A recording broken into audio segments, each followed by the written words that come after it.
like progressed as I got older. So I moved with my mom once my parents were divorced to Santa Cruz, Northern California. And then her and I were butting heads, and she kicked me out of the house when I was 14 years old. So I moved back to my dad's, really dug in my musical career there. And all through high school, I was playing with like 5 different bands, literally Monday and Tuesday, one band, another band Wednesday and Thursday, another band Friday and Saturday, like clockwork, just playing all the time, different styles of music. And so by the time I graduated high school, I had a producer that was helping produce our band, and that kind of got me my foot in the door in terms of like being a professional musician. But like when my mom kicked me out of the house to move back with my father, there was no rules, and he was still drinking. So my substance abuse, my alcoholism continued, and it progressed. Like I remember, being a freshman in high school, and I used to drink, like a little fifth of whiskey on a Friday, and that was it. That would pretty much be it. And that was freshman year. By the time I was a junior in high school, I couldn't remember a day of the week that I wasn't drunk. Yeah. Like I was drinking every single day. Like I was like, okay, I'd have to go back and remember, oh yeah, Wednesday I didn't get drunk. So it progressively got pretty bad, and I never drank beer. I never drank in any kind of, small, reasonable amount, wasn't responsible ever with it. The first time I ever got drunk was like a big cup of whiskey. So from that point on, that was my starting point, and so progressively got worse. So then once I got into like, the professional music world and going on tour, and that kind of exacerbated the situation because, being on tour is like one of those things where, and it was a national act, and I was touring around the United States, and you play a venue, you do whatever you want for the time that you're there. And then you roll into a bus, and they, drive you to the next state, and you fall out, you do the exact same thing again. You can like demolish the venue that you're playing at. You can do whatever you want, really. And me living in this rock star fantasy life, like I completely took advantage of that. I turned 21 on the road in St. Louis, Missouri. Wow. Yeah, I wasn't even allowed into the clubs the first half of the tour, the first leg of the tour. So yeah, St. Louis, Missouri, I turned 21. Oh, and that explains it, St. Louis. Man, it was crazy. That place, we were like playing by some train tracks, and there was bars there that were open till like, 6 to 8 in the morning or something like that. It was crazy. Yeah. Very destructive. And so, yeah, by the time I came back off that tour, it was like, I was still living in that same kind of lifestyle, destroying venues, being a scene at restaurants. My friends were kind of like, you got to do something because we have to see these people the next day. You know what I mean? You can't live like this. And so one of my friends had just came back from this Vipassana meditation retreat, and it had changed his life. And so I was raised Christian and Catholic, and but I pretty much was turned off from it at a pretty early age, just because, like really, if you just asking questions, and it didn't make sense. Yeah. In a lot of ways, even just taking the song, Jesus loves me, this I know, for the Bible tells me so. I remember thinking as a kid, like, so you believe anything a book tells you? You know what I mean? Like, I was like, okay, this guy loves me because this book says it. And I really started questioning, and so I kind of got pulled towards Eastern philosophies more because that made the most sense to me. I went to this, 10-day meditation retreat, and it completely changed my perception on existence and impermanence. And for me, like it's been my basically saving grace through a lot of things. And because the Vipassana meditation specifically is not like really religious based. It's based off of like self-reflection and self-awareness. Mm-hmm. And to me, the universal truth for everything is just impermanence. Like we know for sure that everything is going to come and go, including ourselves. Yep. So to me, that's like the thing that I feel has been my truth. You know what I mean? Yeah. And so after meditation school, things were good. And then it like my drugs came back into my life. And as the gigs got better, the drugs also got harder. I started playing with Jennifer Lopez, and because the musical director I was working with started getting these musical directing gigs, and I was brought into a bunch of like pretty high profile acts touring Europe in a private plane and stuff like that, and that was amazing. And then, but then I also started using cocaine and getting into harder drugs and just doing really stupid shit, and being being a scumbag. Oh, excuse me, am I not supposed to cuss? No, you can cuss. You can say whatever you want. Okay, cool. Yeah, and so Gabe, can I ask a quick question? Yeah, of course.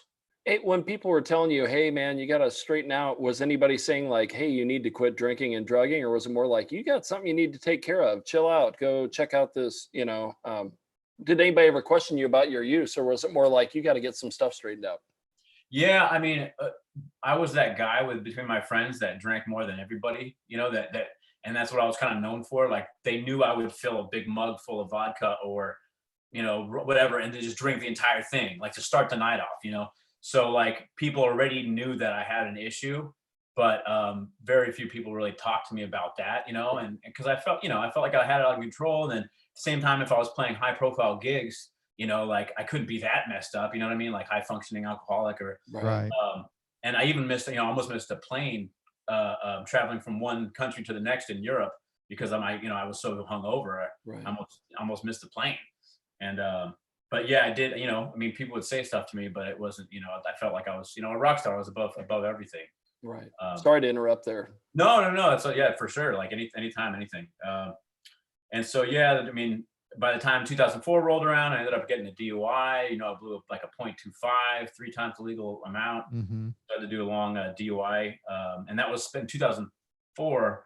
So the laws weren't even half as punitive as they are now. Oh man. Um, See, I got mine in the 80s, and my last was in 1988. yeah, And so at that time, I think the most I was looking at after 3 of them, yeah. like 6 months in jail. Wow.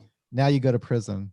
Yeah. Oh yeah. I mean, there's guys that I teach in prison, and they were there because of accidents they got in while they're drinking, 3rd or 4th DUI for sure. Yeah. And even in California, I know it was stricter than it was most other places, even at that time. Was it? Oh yeah. Yeah, it's a trip, and that was so that was 2004, and then by 2007, another drunken, just chaotic night. Ended up getting aggravated assault with a deadly weapon and domestic battery with a corporal injury, and this is my first real run-in with the criminal justice system. I was lucky enough to get a lawyer who pulled for me, and with charges like that, you generally would serve a couple of years at least, Mhm. and but I ended up getting reduced to months. And so I had to turn myself in, went to jail for a while, a couple months, and then that's where I kind of saw the subculture of jail life and Yeah. a carceral institution, and like got acclimated to it. Was asked to even like have a position in the gang that I was running in, and then riots started the last like probably month I was there, and that was eye-opening experience too, because like you have being associated with a certain demographic of people like has its privileges, but when the shit hits the fan, like they expect you to step up. Right. That's just part of the deal. So I was expecting to get more time because we were supposed to start rioting with another gang, and luckily we went on lockdown. I got deputies would come in and pepper spray us just for fun, just because they thought it was funny, and so yeah, I mean, I made it through, fine, unscathed, and just learned a lot. And that was when I got sober in 2007, April 30th, and released a solo album once I got out, Mhm. based off of like my experiences, sobriety, jail, death, religion, um, and that was like in 2009. I went back to school in 2010, got a degree in criminology. I started working towards a substance abuse counseling certification in the Mhm. summers in between the criminology degree. And so, and then I got smart recovery certified in 2018. And around that time, 2018, I'm almost done here. So Right. No, you're cool. um, by 2018, I ended up getting to law school and started working for this nonprofit where we teach a rehabilitative songwriting class Okay. in prison, which is Jail Guitar Doors.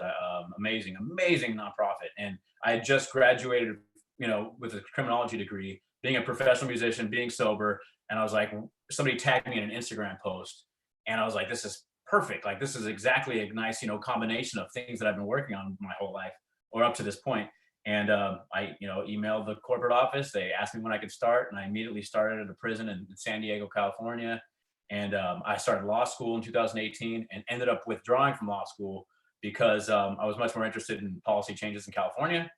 But I mean, this whole time of sobriety from 2007, Mhm. I got to work with the U.S. State Department on cultural exchanges, trying to get kids to stop joining terrorist organizations, in North Africa and Tunisia. Right. Worked on a documentary, and I went to Uganda to work with a nonprofit to get a clean water system and solar panels on this hospital that serves like 250,000 people. And so, I mean, it's just kind of bouncing around all over the place. Yeah. And So of all of that you do, of all the advocacy that you do, what is it that you're most passionate about? Is it the criminal justice reform? Right now, yeah. I mean, you know, I've seriously, my life has been like all over the place. So I kind of like whatever's in front of me, you know what I mean? I'm like, I'll do this for a while, you know, Yeah. I'll do this for a while, you know, and it's kind of been like that. So right now, the criminal justice reform stuff is the biggest, because that's, I got, when I withdrew from law school, I got into this PhD program. So I'm going to be researching policy changes in California uh, Okay. for So what that. needs to change? Can you talk about that a little bit about criminal justice reform? Yeah. What's going Um, on? Well, I mean, just from my experience too, like there was a lot of policies that changed in California between like 2011 throughout 2016. They had this thing called realignment. And one thing that people need to understand too is, you know, because you know, you're hearing a lot of people from different arguments and saying that, you know, the Capitol building, you know, all these liberals wanted to free up all these, you know, criminals and be easy on crime, you know, instead of being Right. punitive and being tough on crime. And that's not the case. The case was that we were violating the Constitution with holding people in solitary confinement for decades. Yeah. Yeah. Uh, Good God. that's against the Constitution. So it's not Yeah. necessarily the fact that like liberals wanted to free people. It's like the country's run by, you know, the Constitution, and Right. if you're violating that. That's what happened. So a Supreme Court case told California prisons they had to basically decarcerate, and so that kind of led to all these policy changes. One was realignment, sending people, you know, that in prison down to the county level, and Right. which was in some ways good. You know, it kind of took the pressure off of state prisons. Uh-huh. But you, I mean, you guys, you know, like these institutions were never made for any kind of rehabilitation. No, they weren't. And that, Not at and all. you know, back when we first started in this country, the penitentiary system, it was supposed to be a reform thing, but Yeah, it's totally isn't now. It's total 100%. punishment. Yeah, you know Yeah. your history. That's completely right. A little, Yeah, not yeah. much. Yeah, and so I mean, because California originally was California Department of Corrections, and Yeah. in 2005 they added the R, you know, in the acronym rehabilitation. Yeah. How about But that? Yeah. this whole time it's taken forever to actually get any kind of rehabilitative, you know, programs within the institutions. But that's when, you know, I think it was Prop 47. It, you know, made the sentences for crimes lesser, like drug crimes were considered less. You got less time. Also, like minor property crimes, and so that was a big point of contention too. I mean, I hear both arguments, and I understand both arguments of both sides. But Yeah. specifically, Prop 57, that had to do with giving guys time off their sentence for taking rehabilitative classes, and Hmm. then also getting what they call milestone credits, which is like academic credits, where Hmm. you can get like an AA degree. You can get there's certain academic certificates that you can work towards, and you can get like up to 6 months off your sentence. And so Okay. that started in 2016, and that's been a big one. Yeah. So and so in terms of like rehabilitation and just reform, finding the people that are willing to you know, to take classes and get educated and program, you know, as they call it, programming, Uh-huh. is and having the opportunities to do that has been a big one. But you know, just the bureaucracy and how behind everything is, and you know, and then trying to use evidence-based practices and everything is tough too, because Right.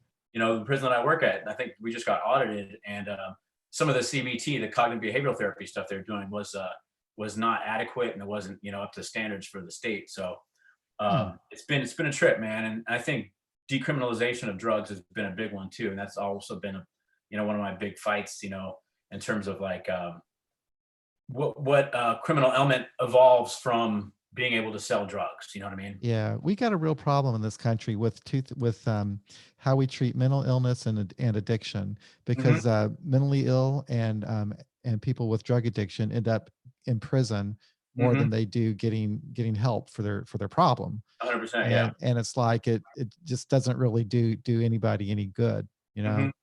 Yeah, and So like one of the yards that I'm on right now, it's drugs are just rampant. Like yeah. you know, I mean, I think people you forget like that. You know, there's in the prison system, a lot of people think there's this they have this idea of law and order, Hmm. and it's really just an ecosystem. You know, people are just feeding off of each other. So you have lots of correctional officers that are bringing in drugs and paraphernalia, Yeah. selling Yeah. phones. I mean, you can make $1,500 a phone. You know, Yeah. See, they pay and these so, corrections officers almost nothing. They don't make very much money. well, in California, some of them make six figures. Oh, are So you shitting me? yeah, Really? yeah, Oh some of my them make a lot God. of money. See, I And grew up in a prison town. I mean, I went to high school in Lansing, Kansas, which is where the prison was. mhm, And so a lot of the kids that went to school there, their parents were prison guards. yeah, And they had these little tiny houses around the prison that the prison guards lived in. wow, Yeah. Later, many years later, when I was sober, I took meetings to the minimum security prison in Lansing. beautiful. And yeah, it was really interesting and so it was actually an NA meeting. And so everybody there was for meth problems, and they were mostly poor people and all this. And what I found really interesting about it is, okay, I'd see these guys every week, and I'd go one week and a guy wasn't there. And what I found out is he got busted and he got sent to the maximum security prison. Mm, And the maximum security prison, from what I understood, was like really hardcore, where you are in your cell all day long. I think you get out for an hour. mm, yeah, yeah, And they would get busted for stupid things. And it was almost like I don't know what they were doing. It was like I just didn't understand. They just in the wrong place at the wrong time, and they mhm, get sent somewhere else.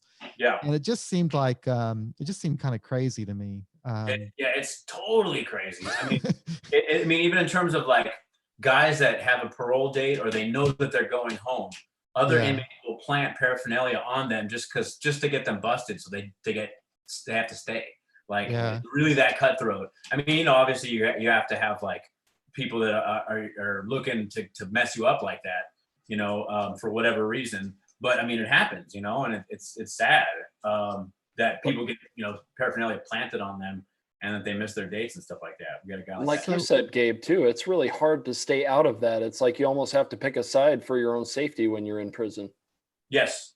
Well, and that's one of the things too that really kind of struck me was one of the yards that I'm on right now. This policy that started in 2018 is called Reintegration. And as you guys know, like in the prison system, like at-risk or protective custody inmates have been separated from the general population for years, decades. And protective custody generally were always thought of as sex offenders, rapists and child molesters and stuff. So they separated these inmates and put them on specific kinds of yards. They changed it to call instead of protective custody, they call them S&Y yards or S&Y sensitive needs yards. But those populations, weren't just sex offenders. They were ex-cops, because those ex-police officers have a target on their head. right. Gang dropouts is what they call them. People that owe drug debts, gay, trans. There's high-profile criminals too, like guys you see in the news that are like really high profile. Their cases were covered in media a lot, and so you have this whole demographic of people that were sensitive needs, and you got to think of like gay and trans. Like a lot of these people were sexually abused by as kids, and so the sensitive needs yards did nothing to stop the violence. Like in fact, some of those yards got worse than some of the general population yards. So California decided to curb that whole idea and and integrate the populations, and Oh, wow. that's what I've been seeing since I started teaching. And that's one of the things I've only seen it work on one yard so far. And that's one of the things I wanted to study, is why it's working on this one yard. Huh. And So integrating actually did work in one yard? as far as I've heard in different states or different parts, different institutions throughout the state, they have integrated yards that are working. They're called non-designated, because you just basically, just to go there, you have to disassociate with your gang. And Oh, but from what I've heard, some of the yards don't have all of the gangs that are, in California. So, you don't see all the demographics together. You see right. this demographic that say, because, the Mexican mafia is split between, mainly Northerners and Southerners, and then Fresno Bulldogs are like right in the middle. And you might have Northerners in one non-designated yard, but they don't have any Southerners who've, historically been at odds with each other. And so it's a big mix of stuff, man. But it's been very interesting to see, and also Yeah. being able to talk to guys and be like, so, because I mean, just spending time in jail, I knew what the rules were in terms of like, if you see a child molester, or if anybody has a sex offense, like there's a green light on them. You attack them, Yeah. try to kill them, and so I was asking other guys that are in the politics, and I asked them how they're able to live and be with guys that they would usually take off on and kill. And interestingly, it all has to just do with rehabilitation and wanting to see your family. A lot of these guys have parole dates, and some of the guys are like, I don't care if I can't sit at your table anymore. I want to see my wife and my daughter. Yeah. And I just try to pretend these guys don't exist, and I don't talk to them. I have nothing to do with them. They are on that side of the yard. I don't pay any attention to them. And that's been kind of like the sentiment I've noticed too, but it's really interesting. So it's like, before I got into criminology, I was into anthropology. So studying the human species is fascinating to me. Pretty interesting. Yeah. Oh yeah. Yeah. So it's also, what we're living through right now with this pandemic is kind of interesting watching human behavior too. 100%. How everybody decides that toilet paper is like really valuable. Yeah. Right. And they just, and then, the frantic, worrying about not having enough. And it's like third world countries and other places have been dealing with this, it's crazy, man. It's a trip.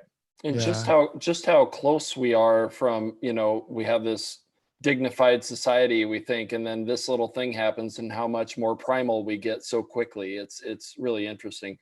Gabe, I'm blown away. Like, so you got sober in 2007. So you went to prison and you stayed sober while you were in prison? Yeah. Well, I was just in jail for months. So I wasn't serving like a super long time, and I was able to, but I got sober before I went in.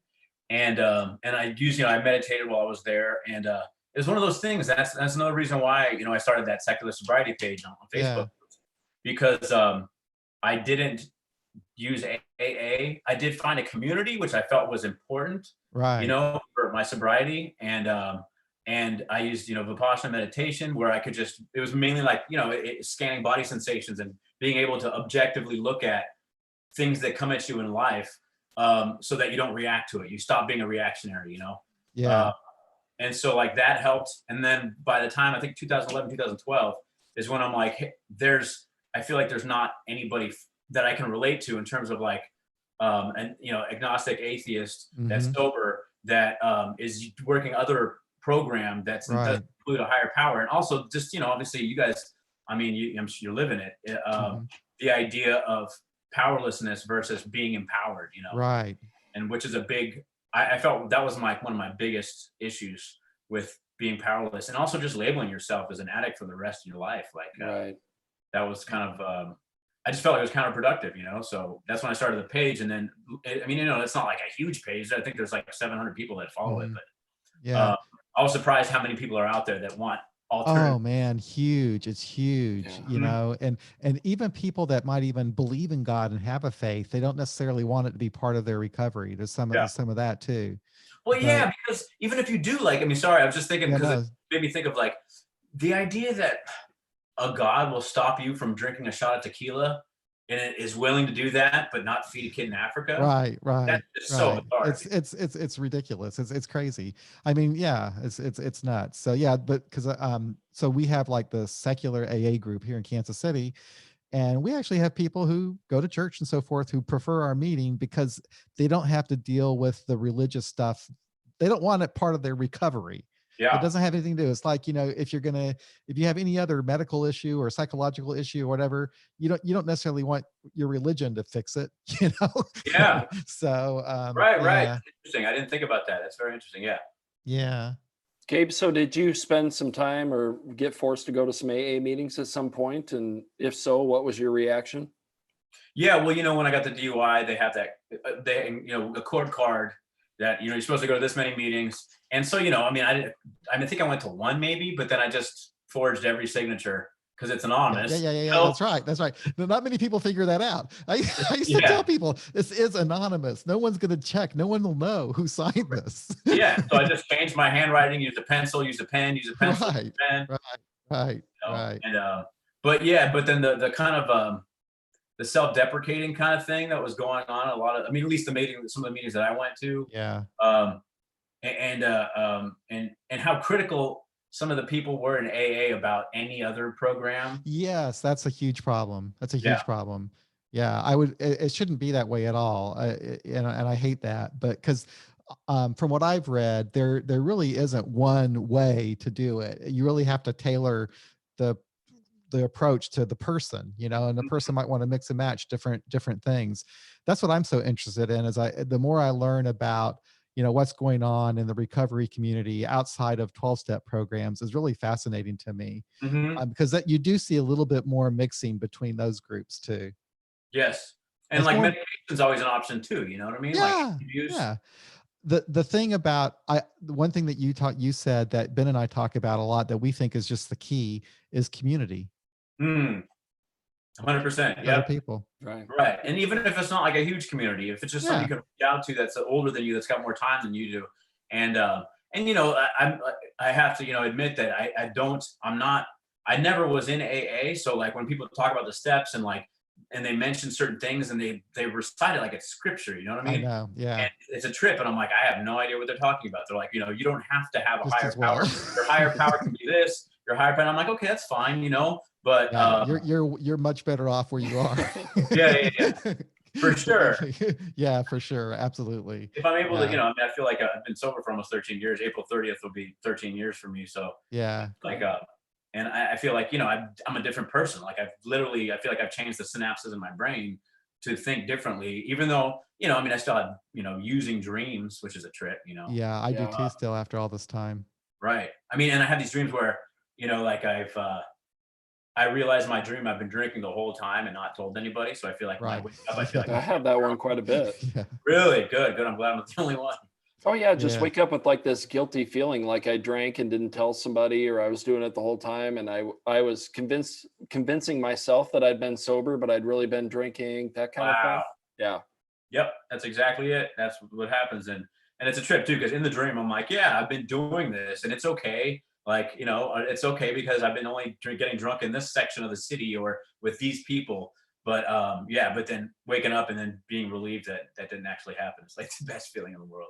Well, you know Right. what you've done is pretty amazing that so you actually have had the experience of being inside the prison, and now you actually have studied criminology and anthropology, and so you can bring the science and the Mm, experience to what you're to the institution. yeah. It's quite rare, I would think. Yeah, well, that what's cool is like and you know how like just prison being the ecosystem that it is, and how fast sound news travels. I mentioned smart recovery in my class like once or Yeah. twice, and then I had 5 different inmates coming in being like, "How can we get smart recovery started here? Can you help us? I'm going to donate money to you now because the guys have money on the outside. I'm going to have money sent to you. Can you get us these books and have them here so we can start facilitating our own smart recovery meetings?" And I'm 100% supportive of that because the church comes in and whatever it takes. I don't care what it takes for you to get sober, obviously, but from what I've heard, a lot of the faith-based programs, they're just dealing drugs while they're there. Yeah. And then obviously the whole idea of expecting this higher power to take this feeling out of you. Like a lot of the guys I think would benefit a lot from cognitive behavioral therapy because with smart recovery, it's not just alcoholism or substance use. You can apply it to criminal thinking too. Which, Right. For It's sure. behavior. They really focus on behavior more than they exactly. do the addiction, which Hmm. I find really interesting. I still am still a third of my way through my smart training, and I better get back on it because they have like a time limit, and I Yeah, don't. right. So I need to get on there before the time runs out. But Mhm. Well, and you were talking too, Gabe. It's like there is such an overlap with the criminal thinking and addictive thinking and Right. whatnot. I used to be a substance abuse counselor for a while too. So Mm. some people I worked with would try and separate all that out and figure out what's what. And you get biases amongst counselors even where they're like, "Well, this guy's just a criminal. Get him the hell out of here. He doesn't want treatment." Or Right. especially in the matter of religion too. It's amazing how many people that have just come out of prison that are looking to try and get by are very religious all of a sudden. Hmm. Um, Oh yeah. and so often I think it's just said just to make you think, hey, they're on the right path, and so you leave them alone a little bit. But that's maybe the cynical side of me. But also, I was going to ask. It seems like being a secular person feels like very important to you to make that clarification, and especially in the Latino community, that has to be a little bit more difficult, I think, because it's very highly Catholic, right? And you probably get a lot of pushback on that, I would guess. Yeah. Well, the guys that I've talked to, they aren't so much Catholic as they're Christian now because Catholicism has just got so many rules to it, mm, and it's kind of hard to follow certain things. Like you can't necessarily. There's a lot of the prisons have every yard's got like a multi faith thing, like a room, and they have different, even Native Americans can do, smoke retreats doing, Right. and then, so there's options. So, but a lot of the guys that I know have gravitated from Catholicism to Christianity. And, it's I totally get it. It's like the most appealing thing in the world, because when the whole world forgets about you, especially because most of I have lots of guys that have murdered somebody in my classes.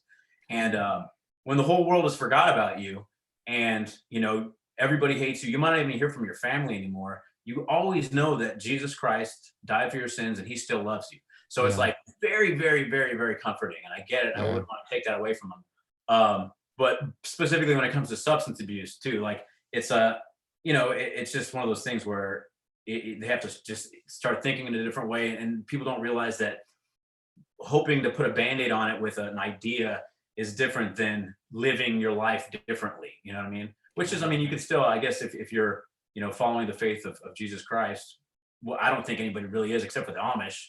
You know what I mean? Because it's like, he's like, Jesus is like, sell everything and follow me. You know what I mean? Right. Yeah. No one really does that. Yeah. So So you can't really do that.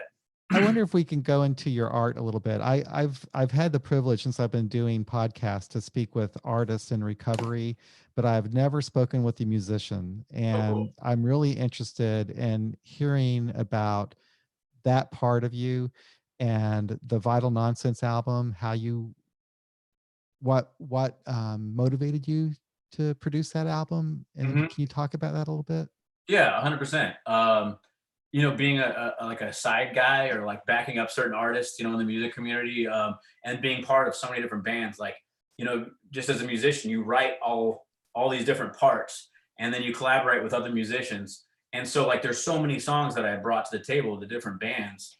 And once I got sober and kind of distanced myself from everybody that I was, with before, all the bands and stuff, like I had all this music that was mine, and I was like, I can use it because it's mine. I wrote every single part. I wrote every. Wow.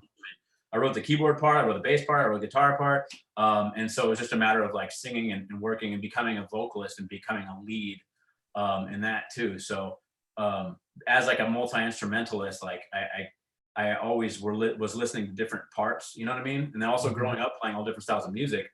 I put every kind of genre really that I like on this album. And when I was first putting it together, and I was talking to my, just colleagues, talking to friends that were other musicians, and every song is, when you listen to it, you'll notice like everything's very different. Like every song is almost completely different style of music even. Mhm. And I asked my friends, I'm like, do you think I should separate it, and release it separately with different genres, or should I just keep it on one album? And, one friend said, yeah, you should release 5 different aliases and this, but obviously like this is in 2009 too, like the production of making CDs, like nobody buys CDs, No. like Mm-mm. physical CDs, they just use them as a coaster, and so Right. my friends told me, they're just like, you're going to waste tons of money if you do that. Put it all on one CD, just release it like that. And because people are going to download one song off of iTunes anyways. Um, Yeah. and so that's what I decided to do. And it actually ended up working out, because when I do my live shows, I can play whatever I want. I can play any style that I want. And that's generally what I do. I'll start off like playing an acoustic guitar and singing. And, it's kind of like a singer-songwriter kind of thing. And then I'll start rapping. I'll put the guitar down and rap over some stuff and go like a hip hop set. And then I'll grab the bass and I'll do another rap. And then I'll do some jazz fusion, because I grew up playing like, funk and jazz fusion stuff too. And then like instrumental stuff, like real, like just progressive, muso stuff. And then I'll put the bass down and then just do metal for the end of the night, screaming and yelling. Did you Um, have any sort of a fear that when you stopped drinking, that it would affect your art? um, Not necessarily. Just performing was terrifying. Yeah. You know what I mean? Because it's like because I started playing when I was 14, and I really started practicing and playing gigs, when I was about 15 or 16. And I look back and I remember like every rehearsal, most gigs, I was under the influence of something. I'd smoked weed, I drank a bunch of booze.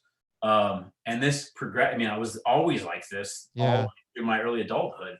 And then when I got, and I even played on Saturday Night Live twice, and I drank wine before I had gone up, playing in Yeah. front of millions of people on TV. Sure.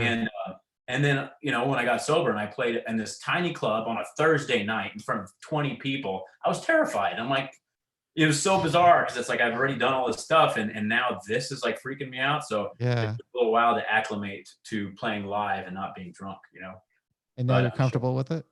oh yeah, it's been so long now. It's like I love it, you know, and you know, being in the entertainment industry and seeing people drunk and sloppy in front of me reminds me of where I was too, you know. So that kind of, Yeah. it's kind of a Yeah. good healing process, I guess. Yeah. I think that must be a myth that people think that their creativity comes from their drinking, and when they stop drinking, they can no longer be creative. Mm. You didn't find that.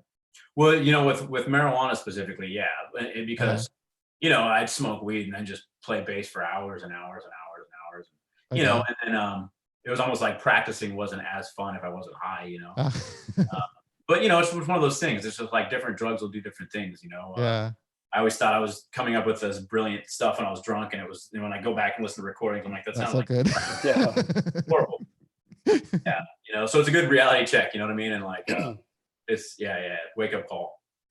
And finally, can you talk a little bit about the documentary Shadow Nation? Oh yeah. So George Lynch is the guitar player that I work with.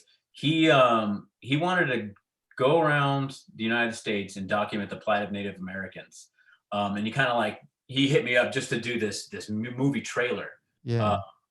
And so I did, and it ended up being perfect because I was already involved with a lot of indigenous people's, you know, rights organizations, as well as the hip hop community and a bunch of other organizations. So it's like it kind of just worked out, and he's just like, "Why you got to just be in the band because this other bass player that I have is not. It doesn't make sense for him to do it." So I ended up recording a double album with him, and we started in 2011, and a couple trips to Navajo Nation, like in New Mexico and stuff like that, and Arizona.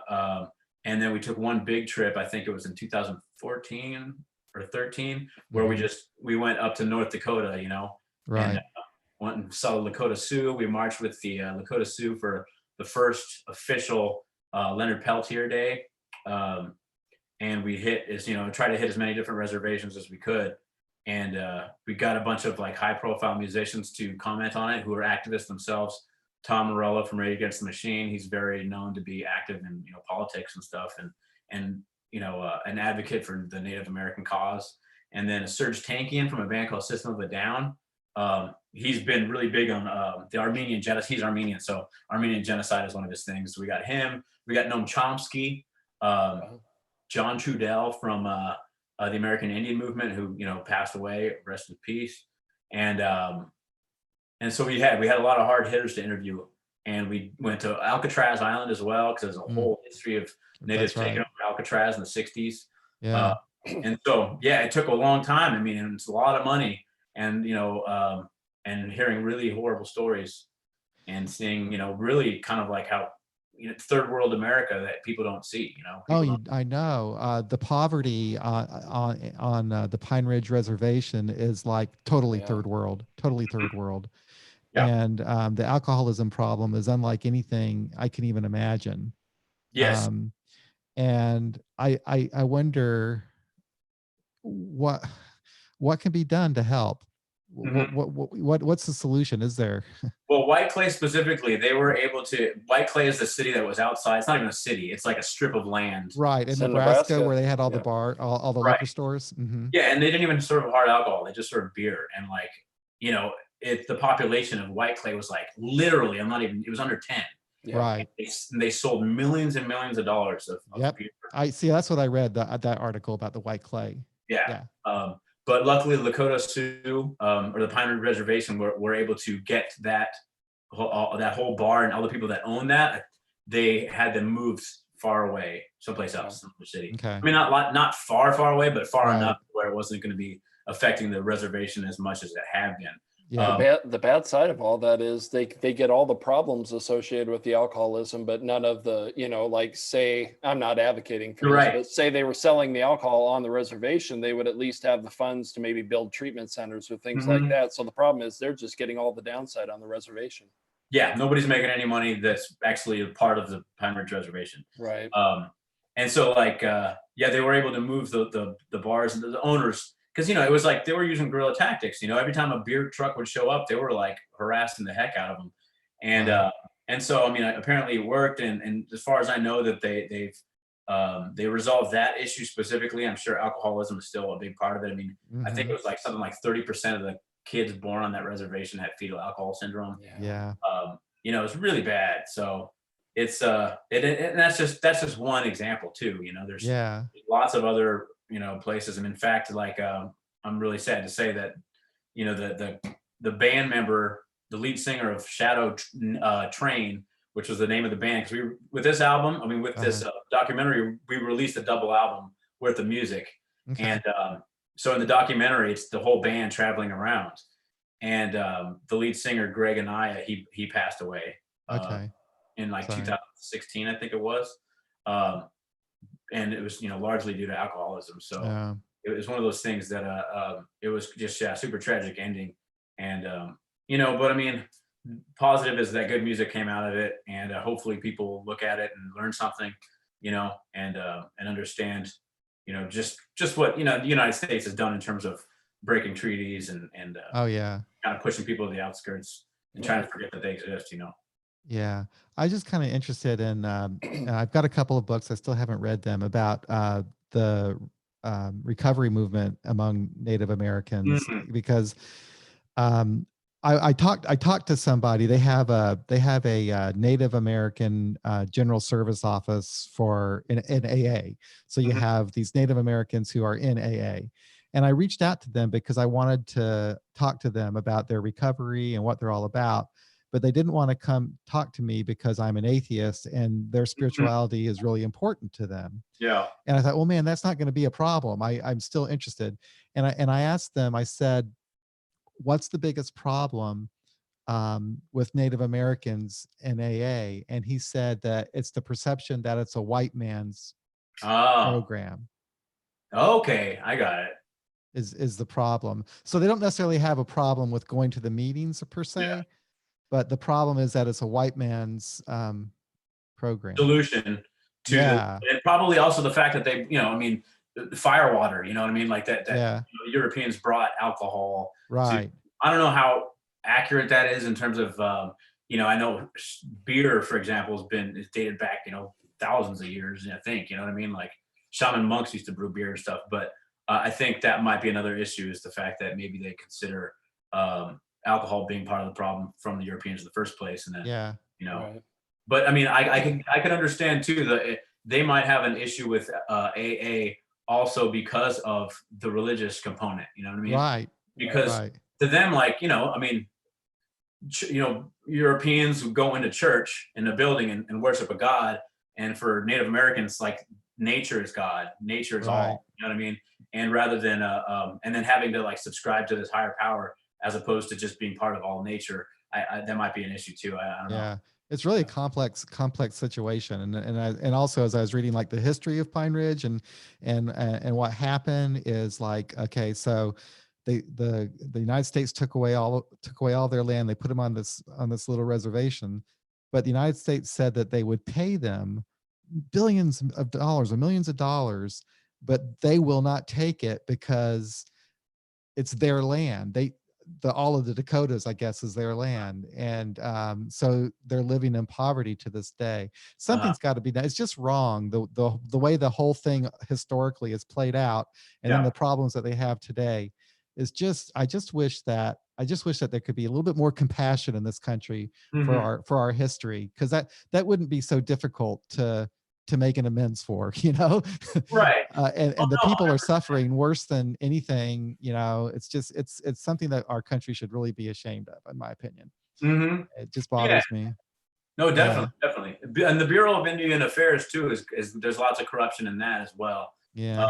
You know, so it's like, I feel really bad for the people that, you know, are living in poverty and they can't trust, you know, their own people, like the Bureau of Indian Affairs, to allocate money to resources that need to be, you know, which is another whole issue, you know, and it's just terrible. It was interesting in regards to all this pandemic. I was talking to someone the other day and they were talking, you know, the people who are poor and, you know, homeless and all this, they're really going to get hit by this. And I'm like, yeah, just like every other day of the year, you know, with everything else. Welcome to reality of thinking about that, you know? Oh yeah. I mean, it's you know, it's a catastrophic domino effect. I mean, I'm a musician and all my gigs have been canceled. You know what I mean? It's just like, and so that's, you know, because obviously I get it. You can't bring a lot of people in a small area, and Yeah. being an entertainer, that means like you're supposed to be in front of people entertaining, and you can't do that. So it's a trip. We'll see what happens. I mean, I'm okay right now, but Yeah. you know, depending on how long this lasts, it's a Yeah. trip.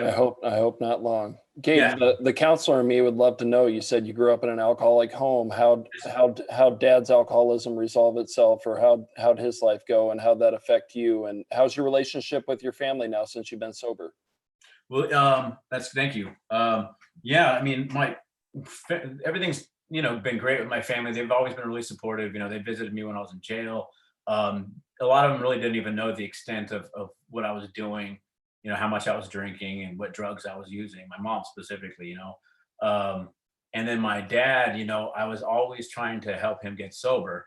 Um, in 2014, I got a call from the emergency room that he was found outside of his house, face down in a pool of his own blood, because he had gotten so drunk he passed out again in front of his house. And he had, you know, once he got divorced from my mom, he got remarried again.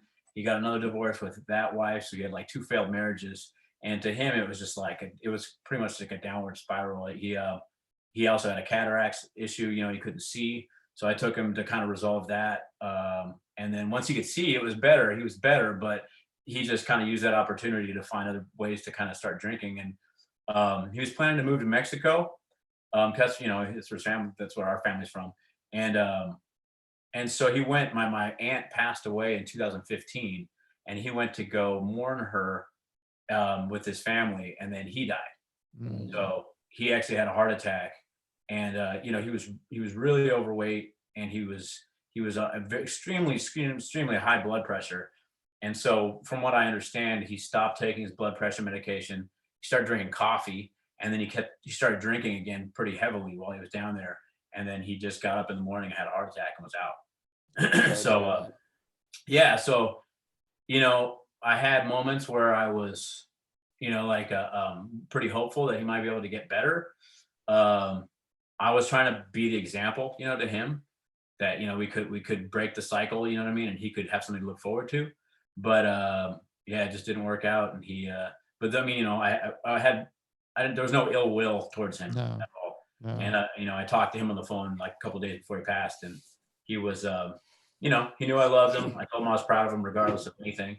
And so we, you know, at least settled it like that. But it was rough. That was like one of the hardest things I've ever dealt with in my life, is passing my dad, you know. I bet. Yeah, Ben has a similar background with his father. Yeah, my dad was an alcoholic too. And you said something earlier that like you were kind of just thrown into being an adult because your dad wasn't the adult. So I was wondering too, I kind of found this for myself. Like, I think some of my drinking was to relieve this sense of seriousness or feeling like I always had to be the adult so I could actually cut loose and have my own life and have my own fun, because I probably wasn't able to do that when I was younger because I grew up in an alcoholic home. Yeah, I mean, that was definitely a part of it. I think for me specifically too, when I look back on it, and I realized it later, you know, when my dad got drunk, he was an asshole, you know, and he also scared me a lot when I was a kid. You know, when he was drunk, he was just a completely different person. So I was very, very, very against alcohol through my junior high school. And then once I moved in with him, it was kind of like, if you can't beat him, join him kind of thing. Right. And then I realized that, you know, like when I was drinking and I was drunk, I wasn't scared of him anymore. That fear of him, he was like way less, you know, he just didn't look like the monster that I remember him as a kid, you know. And then also I wanted to outdrink him. I wanted to try to outdrink him to prove that you didn't have to be an asshole when you got drunk. And so like I went out of my way to just try to like outdrink him, and you know, he'd be passed out, and you know, I try to get him back up. Let's keep drinking, you know, like even in the morning when he was all hungover, you know, I try to get him back up. Let's keep drinking, you know, like just kind of egging him on and being an asshole, and then throwing parties at the house all the time, having people over drinking till like 3 or 4 in the morning on days he had to work. And then he'd come to, you know, yell at me about that, and I'd just be like, you know, you're really gonna come at me about this, you know, like you've been drunk all my childhood. Yeah. So it was really, we were butting heads, and it was an aggressive thing, and I was unfair and mean, and you know, totally unnecessary. You know, obviously now I look back on it as an adult, you know, but that was definitely part of it, you know. But I would imagine that also set you up to always have a very conflicted feeling about your own drinking on some level too. Yeah. I mean, I felt like it was okay. And I felt like, you know, it was just growing up was just part of life, you know, because I mean, not ever, I don't want to just generalize Mexicans, you know, but it's like when you have the family over and like specifically we had family friends that would come over and they'd always bring a bottle of tequila and it would literally end up everybody passed out, like sprawled out around the house. Right. And that was just kind of like the vibe. That's like what we did, you know, and Right. growing up all through high school. And it's like, yeah, when, you know, the compadres are coming over, we're going to drink tequila and everybody's going to get trashed and pass out all over the house. And I was like, being blackout drunk was like part of, you know, being an adolescent, I guess, you know. Like, So kudos to you, Gabe, because all those things you're saying, those are all extra obstacles for somebody to get sober, to have to pull away from all that conditioning and all that, you know, what you've been accustomed to. So great for you, man. Thank you so much. You're bringing a lot of beauty and positivity into the world. Thank you, guys.